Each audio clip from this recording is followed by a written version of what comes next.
Hello friends, स्वागत है आप सभी का यस क्लासेस में। आज की क्लास में हम पढ़ेंगे पर्यावरण अध्ययन के महत्वपूर्ण प्रश्नों को, जो कि 200 से भी अधिक हैं। ये हमारे परीक्षाओं में अक्सर पूछे जाते हैं। चलिए आज की क्लास को शुरू करते हैं। सबसे पहला मोस्ट इम्पॉर्टेंट क्वेश्चन, ओजोन छिद्र का सर्वाधिक निर्माण कहाँ हुआ है? तो अंटार्कटिका महाद्वीप के ऊपर हुआ है। CFC, halogen, nitrous oxide, ethane, halogen इत्यादि गैसें किसके लिए उत्तरदायी हैं? तो ये ओजोन परत की क्षीणता के लिए उत्तरदायी हैं।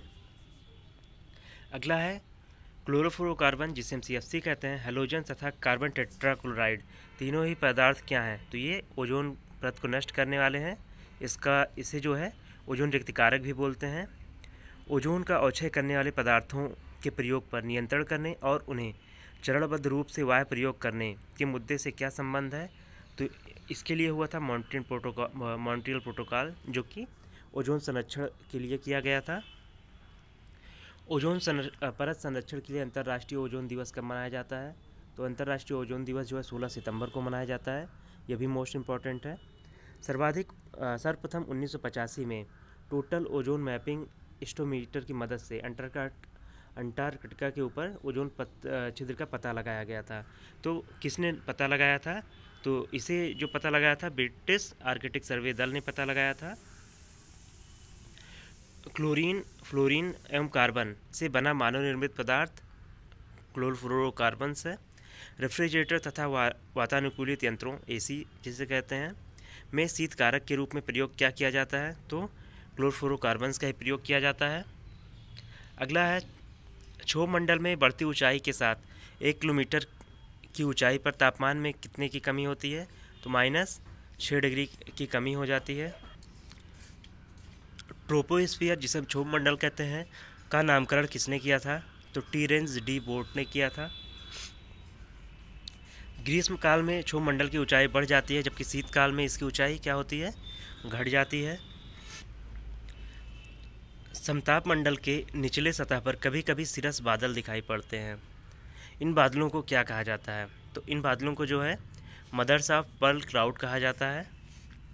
ऊंचाई के साथ तापमान में एकाएक गिरावट होती है किस मंडल में? तो ऊंचाई के साथ एकाएक तापमान में गिरावट मध्य मंडल में होती है। आयन मंडल में डी परत परावर्तन करती है। किसका करती है? तो न्यून आवृत्ति, जो कम आवृत्ति वाले रेडियो तरंगे हैं, उनका परावर्तन करता है आयन मंडल का डी परत। किनली हेवीसाइड परत को क्या कहा जाता है? तो ई परत को किनली हेवीसाइड परत कहा जाता है। आयन मंडल के ही परत के भाग हैं ये। आयन मंडल के ई परत में उपस्थित होती है, तो इसमें ध्रुवीय प्रकाश, जिसे हम अरोरा लाइट कहते हैं, वो उपस्थित होते हैं। हीलियम, ऑर्गन, रेडॉन तथा नियॉन नोबल गैसें हैं। इनमें से वह गैस जो वायुमंडल में नहीं पाई जाती है, तो वो है रेडॉन। ये प्राकृतिक रूप से नहीं पाई जाती है, इसे कृत्रिम रूप से बनाया जाता है। ऐसा पदार्थ जो 2 या 2 से अधिक तत्व या यौगिकों में किसी भी अनुपात में साधारण रूप से मिश्र कहलाते हैं, उसे हम क्या कहते हैं? तो उन्हें हम मिश्रण कहते हैं। अगला है अंतर्राष्ट्रीय पृथ्वी सम्मेलन, शिखर सम्मेलन, जो संयुक्त राष्ट्र का पर्यावरण विकास कार्यक्रम सम्मेलन था, 1992 में संपन्न हुआ था। ये कहाँ हुआ था? तो रियो डी जेनेरो में हुआ था अंतर्राष्ट्रीय पृथ्वी शिखर सम्मेलन। रियो अर्थ समिट 1992 के दौरान स्थापना किसका किया गया था? तो वैश्विक पर्यावरण सुविधा का। अगला है वैश्विक पर्यावरण सुविधा अल्प विकसित देश निधि उपलब्ध कराता है। किसके तहत? वैश्विक पर्यावरण जो सुविधा है, हमारा संघ है, वो UNFCCC के अंतर्गत अल्प विकसित देशों को जो है वो फंड देता है। धारणीय विकास, जिसे हम सतत विकास भी कहते हैं, वो एक वैश्विक कार्य योजना है, एजेंडा 21 का। धारणीय विकास, ध्यान रखिएगा, सतत विकास को भी कहा जाता है। पारिस्थितिकी विनाश तथा आर्थिक असमानता को समाप्त करने पर बल क्या देता है? एजेंडा 21 देता है। विश्व मौसम अभिसमय कब लागू हुआ था? तो ये 23 मार्च 1950 को लागू हुआ था। गैर सरकारी पर्यावरण संगठन ग्रीन पीस इंटरनेशनल, इसका मुख्यालय कहाँ है? तो ध्यान रखिएगा, ग्रीन पीस इंटरनेशनल का मुख्यालय एम्बर्स्ट्रम में है, जो कि नीदरलैंड की राजधानी है। जेनेटिक इंजीनियरिंग अनुमोदन समिति का गठन कब किया गया था? तो पर्यावरण संरक्षण अधिनियम 1986 के अधीन किया गया था। जलवायु का सही सूचकांक जो है किसी भी जगह की, वहाँ की प्राकृतिक वनस्पतियाँ होती हैं। जल में दलदली भूमि या तालाब के किनारे पाए जाने वाले पौधों को हम जलप्रिय पौधे कहते हैं। ऐसे भारतीय उत्पाद जो पर्यावरण के लिए मैत्रीपूर्ण होते हैं को दिया जाने वाला कौन सा प्रमाण पत्र है? तो इनको हम इको मार्क दिया जाता है सरकार द्वारा, जो कि 1991 से प्रारंभ हुआ था। अगला क्वेश्चन है, green development, environment and sustainability in development world के लेखक कौन है? तो W.S. एम्स्टर्डम है। अगला है, सिविलाइजेशन एंड क्लाइमेट के लेखक एल्सवर्थ हैमिल्टन है। तथा प्राकृतिक कृषि के अन्वेषक किसको कहा जाता है? तो मसानोबु फुकुओका को कहा जाता है। अगला क्वेश्चन हमारा, पर्यावरण संरक्षण के लिए जो ग्रीन आर्मी प्रोग्राम है इसको सबसे पहले प्रारंभ किस देश ने किया था? तो ऑस्ट्रेलिया ने किया था। वर्ष 1992 में आयोजित स्टॉकहोम अंतर्राष्ट्रीय शिखर सम्मेलन क्या था? तो ये पर्यावरण का जो है पहला वैश्विक शिखर सम्मेलन था। 5 जून को पर्यावरण दिवस मनाने का निर्णय लिया गया। कहाँ पर? तो स्टॉकहोम अंतर्राष्ट्रीय शिखर सम्मेलन 1972 में जब पहली बार हुआ था।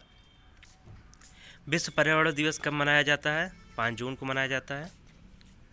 अगला है हमारा, विश्व पर्यावरण दिवस कब से मनाया जाता है? तो ये 1973 से मनाया जाता है। पंजाब के मार्कफेड तथा इजराइल के संयोग के मध्य समझौता हुआ था। कब हुआ था ये? तो 21 अप्रैल 2001 को। किसी प्रजाति के विशेष पौधों या जीवों या अन्य जीवधारियों के रहने के स्थान को हम क्या कहते हैं? तो ये उनका आवास होता है। पारिस्थितिक तंत्र में प्रत्येक पोषण स्तर पर आगे बढ़ने पर क्या होता है? तो ऊर्जा का ह्रास होता है। एक पोषण स्तर से दूसरे पोषण स्तर में जाने पर जो है 10% ऊर्जा ही अगले पोषण स्तर को जाती है। प्रकाश संश्लेषण तथा रसायन संश्लेषण द्वारा आहार स्वयं निर्मित करने वाले संगठन क्या कहलाते हैं? तो वे स्वपोषित कहलाते हैं। वन, तालाब तथा झील जो है ये प्राकृतिक परितंत्र हैं, ध्यान रखिएगा। मानव निर्मित कृत्रिम पारिस्थितिकी तंत्र जो है धान के खेत को कहा जाता है। समुद्री जल में सर्वाधिक व्याप्त लवण जो है वो सोडियम क्लोराइड है, साधारण नमक। ऐसे सभी पौधे जो प्रकाश संश्लेषण द्वारा भोजन का निर्माण करते हैं उन्हें क्या कहा जाता है? तो उन्हें प्राथमिक पोषक या उत्पादक कहते हैं। हरे रंग के लवक जिन्हें क्लोरोफिल कहा जाता है की सहायता से प्रकाश संश्लेषण कौन करते हैं? तो पौधे में ही प्रकाश संश्लेषण होता है। समुद्री खाद्य श्रृंखला में फाइटोप्लैंक्टन्स जिसे पादप प्लवक कहते हैं ये क्या होते हैं? तो ये प्राथमिक उत्पादक हैं। पृथ्वी के वायुमंडल में उपस्थित ऑक्सीजन की अधिकांश मात्रा के लिए उत्तरदायी कौन है? तो फाइटोप्लैंक्टन्स ही हैं। ऑक्सीजन वो काफ़ी उत्पादित करते हैं। अपघटक तथा उपभोक्ता दोनों की श्रेणी से संबंधित रखने वाला जीव तो वो चींटी है। ये अपघटन का भी काम करता है तथा उपभोक्ता भी है। ऐसे जीवधारी जो अपना भोजन प्राथमिक उत्पादों हरे पेड़ पौधों से प्राप्त करते हैं उन्हें क्या कहते हैं? तो उन्हें हम प्राथमिक उपभोक्ता कहते हैं। उच्चतर अक्षांशों की तुलना में निम्न अक्षांशों में जैव विविधता कैसी होती है?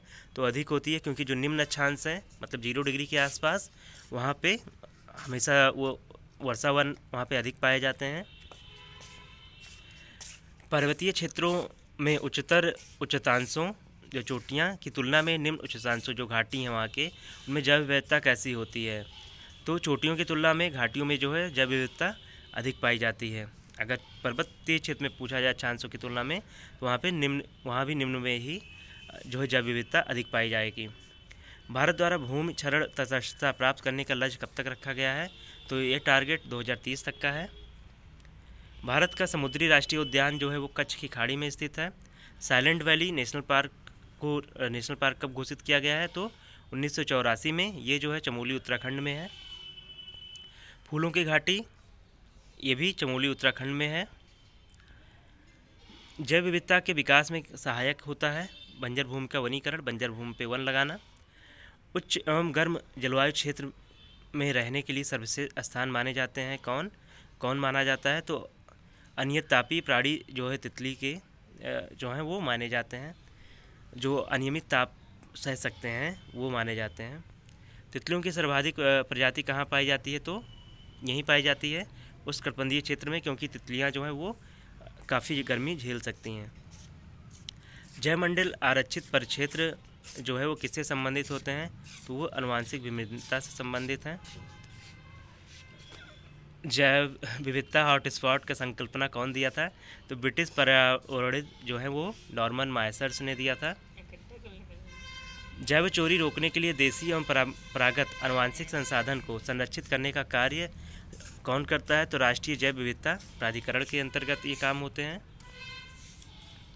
विश्व विरासत अभिसमय तथा मरुस्थलीकरण करने का सामना करने हेतु राष्ट्र अभिसमय संबंधित हैं किससे, तो ये जैव विविधता से संबंधित है।